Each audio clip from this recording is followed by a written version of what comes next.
and main secretary. Ka Regional Committee na kabanta ka West Jaintia Hills District ka balakli do menteri katanat ki kampen Roy Sor uba smiaw bhalang dhar kala penlong ke jingyalang baningkong kan rio terik mentau benai. Haba pentip ya kani mentakasngi u menteri katanat ki kampo yeng uba lakmen rembui laong baka committee kala ya pliu jengmut halor ki mat ki bedei bat ki than ki bahap po ka block 1 bat larai ban lum ya ki jing tho bat ki jing tip ki bebnia.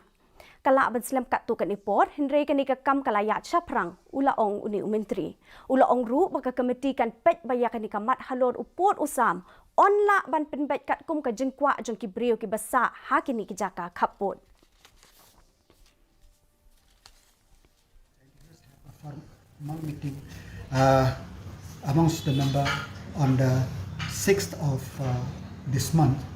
So after that, then it is not very easy to move forward again. We have to collect all data, information, this and that. So it will take some time, but the process is on. It is not the question of subcommittee; it's the question of that take a thing forward. So the committee is there; they will do anything to see that the border dispute is resolved, taking consideration the concern of the border people.